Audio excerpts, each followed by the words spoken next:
Hi loves, welcome back to my YouTube channel. My name is Gladys Karobia. On today's video, we'll be talking about how to exit your lazy girl era, be productive and disciplined. With that being said, let's go ahead and start today's video.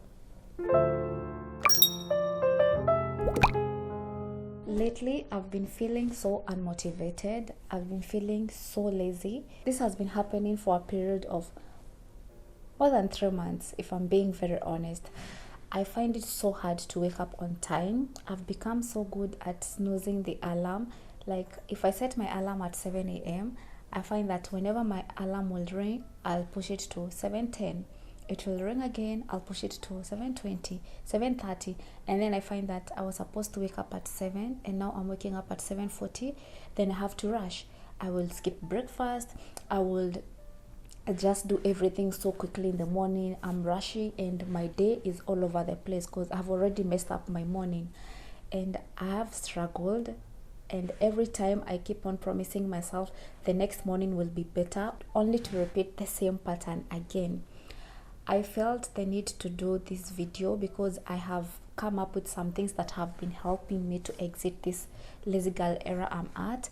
And I was like, maybe there's someone else who's going through what I've been battling with, and I was like, I will not get kept because some of these things that I've come up with, they are helping me and maybe they can help 1 or 2 people out there.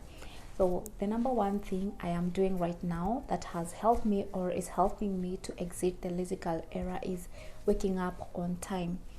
Now this is not easy because like I've mentioned, I've been struggling. What I'm doing right now is I make sure not to sleep late. I have a specific time I go to bed, and I've been so consistent. It's been like 2 weeks now. I've been so consistent and it's working. I make sure to go to bed by latest by 11 p.m. I wake up exactly by 7. I am not snoozing my alarm anymore as much as I want to. I have this thing I listened to that it said, you snooze, you lose. And every time I find myself wanting to snooze the alarm, I'm like, you snooze, you lose. I just get up immediately. Now, one thing that I forgot to mention that was really, I felt like it contributed to me not waking up on time. Like I felt like I was not having enough sleep, is because I was going to bed with my phone. And then I will scroll for so many times.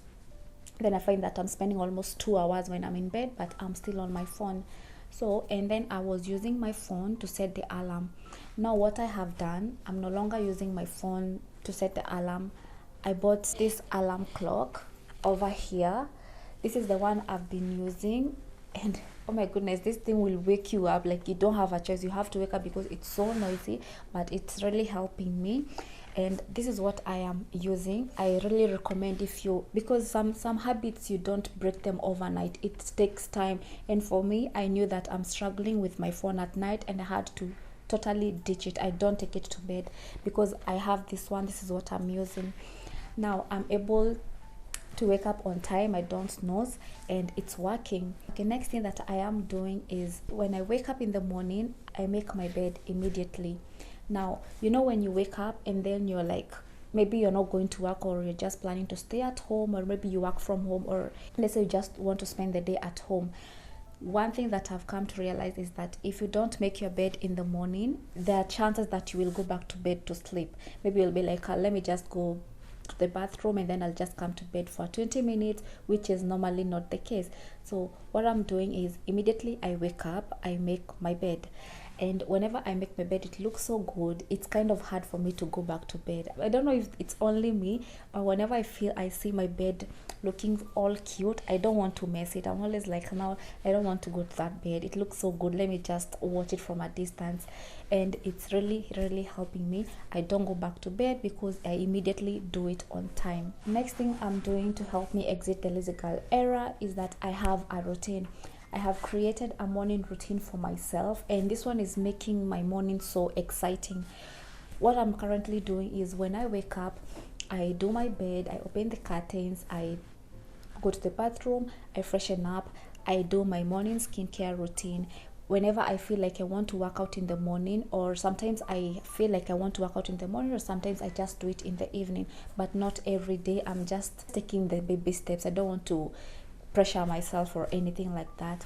So I will do my breakfast on time. I will do the dishes. I don't want to leave any dirty dishes in the house. And I write my gratitude. I'll set the tone for my day, whether I want my day to be filled with, like, I want just to be a happy person throughout the day. I want to be a kind person throughout the day. This morning routine has really been helping me because I'm already feeling excited. I've already done something productive for myself before I can go out there and do something else for someone else. And if you don't have a morning routine, I really recommend that you start having one. It's going to help you a lot. Next is acceptance. Sometimes we don't want to accept that whatever we are doing is wrong, or that we are always so good at pinpointing what someone else is doing is wrong, or they were yelling at me, or they were doing this and that. But when it comes to yourself, when it comes to pointing that finger to yourself, it's like you don't want to be accountable. I think that's the best way to put it. But what I've come to realize is that for me, looking back, because I had to look back at all the patterns I've been following, and I knew deep down they're not helping me, I had to accept. I just accepted the fact that I am lazy. I'm not pushing myself enough. I am not doing what I promised myself I'll be doing. I'm all over the place. I am saying I'm gonna get something as simple as washing the dishes immediately, and I don't do it. It takes hours to do it, and I had to accept. The main thing here is to accept. You accept whatever you are doing is wrong. You accept that you are lazy. You accept that you need to help yourself, because nobody else is gonna come and push you to do it. You're not a child, you're an adult. You need to be accountable for yourself, and that one has really helped me. So if you're wondering maybe how you can do it, how you can stop being lazy and be disciplined, stay focused, one thing is to accept that you're not where you want to be, and then from there you can move forward into other steps. Next is planning your days ahead. This one is very important because I tend to look at it this way. If I don't have a plan of what I want to do tomorrow, or if, let's say for instance, I'm not going to work tomorrow, I don't have a plan of what I want to do tomorrow, chances are that I'll be sluggish or lazy the whole day, because I don't really have something major. It doesn't have to be major. It can be as simple as I want to clean my room, or I want to go and buy some groceries, I want to do my skincare routine, I want to have my everything shower routine, I want to arrange the fridge. It could be anything. I want to do a general cleaning, I want to wash my uniform, and all of that. If you do not have your days planned, chances are that you'll always be lazy. You want to have something that you're looking forward to do every single day. Again, I am not preaching toxic productivity. I believe in resting. I have days where I don't feel like doing anything, and I'm also embracing those days, because we are human. Sometimes your body just wants to rest, and that's okay. But we can't just say that every single time it's resting you don't want to do anything. That is just laziness, which we are trying to break here and stay productive. So all I'm saying is that you want to plan your days. Like at night, it's important for you to note down some things you want to do for the next day, whether you're gonna wake up early, do your breakfast, or do your workout, maybe tidy up your house, check on family, maybe meet a friend, or maybe you have a few phone calls you want to do.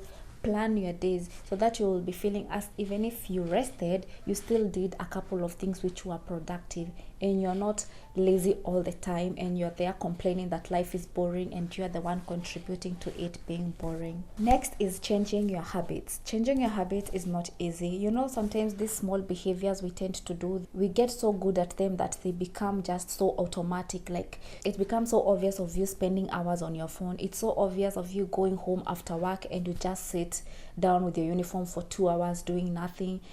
It's like it's a pattern. You're already so good at it that it's unconscious. Now you're doing it so well. It's a part of you, if you get what I'm saying. If you were looking forward to breaking your bad habits and building new ones, there is no other book I'll recommend more than this one. This book is Atomic Habits. I've been reading it and it's so good. It has helped me a lot. This book guides you on breaking bad habits. It tells you how much habits contribute to how you are as a person, how you relate with other people, and so many things. It's very affordable, and because the knowledge you're going to get from this book, it's totally worth it. It talks about how daily tiny habits, when you're trying to break a habit and you don't want to You don't want to focus on the results. You want to focus on the steps that you are taking. If, for example, today you're snoozing your alarm so much, and you are used to snoozing like 3 times, you want to focus on reducing it to 2 times until you find yourself that you're no longer snoozing your alarm. And these habits, when you change them, they transform into these remarkable results. Now, when it comes to changing your habit, this is where you have to be very honest with yourself. You want to ask yourself, how do I spend my mornings? How do I spend maybe my off days? How do I spend time with my friends? Who are the people I'm spending time with? Because you want to look at yourself in the mirror, or you want to look at the things you've been doing, things that are not working for you, so that you can start changing from there. Next thing, which I believe is the most important, is changing your identity. Changing your identity simply means knowing who you are. There's something I listened to yesterday. It was on TikTok. I don't really remember the person's name, but it said some people, when you ask them who they are, all they're gonna give you is their name, their age, and what they do for a living. And it said that that is not the definition of who you are. It's supposed to be deeper than that. Your name is just the name that your parents decided to give you when they brought you into this world. You are supposed to go so deep to knowing who you are, what you stand for, what's your purpose in life. But this does not just happen overnight. You can't just figure out who you are, because we evolve every day and you want to change every single time. But it's very important, especially right now that we are talking about how we want to stay disciplined and focused and to exit our lazy girl era. This is where you want to know who you are. Like, for example, for me, how I'm looking at it this way is the woman I'm trying to become. What does she do in the morning? What does her routine look like? What does she do on her free time? Who are the people she calls her friends? What kind of people does she choose to relate with? Is she kind? Is she helpful? What kind of conversations does she engage in? And take a look at it this way. There is someone who's trying to stop smoking, and then a friend comes and offers a cigarette, and this person says, "No, I don't smoke." This is someone who already identifies as someone who does not smoke. And then there's another person who's saying that they don't want to smoke. Then someone comes and offers them a cigarette, and the person says, "I'm trying not to smoke." This is someone who is already putting a chance for them smoking again. When you look at those two people, you can see the identity in both of them. One person already identifies as someone who does not smoke. The other person, you can clearly see, it's like they don't know where they stand. It's like they will smoke again, they might not smoke again. They don't have a stand on who they are, or they don't have a stand in their identity. This is what identity does. You have to know who you are, you have to know your purpose, you have to do the deep work. But again, it takes time. This is where you just take time with yourself, you get to study yourself. Like the way we say we want to get to know someone, this is where you want to get to know yourself as well. Next, on how to exit your lazy girl era, is to do weekly reflections. Sometimes I feel like we are so focused on yearly goals that we forget even to track the little progress that we might be doing along the way. You know, when you focus so much at the end result, you might not know where you are missing something, or where you need to retrack or rethink how you've been doing things. Now, I used to write so many yearly goals, and I forgot the importance of doing even weekly reflections. I started doing it, and it's really helping me. This is where I've even seen that I've been able to wake up on time for a whole week.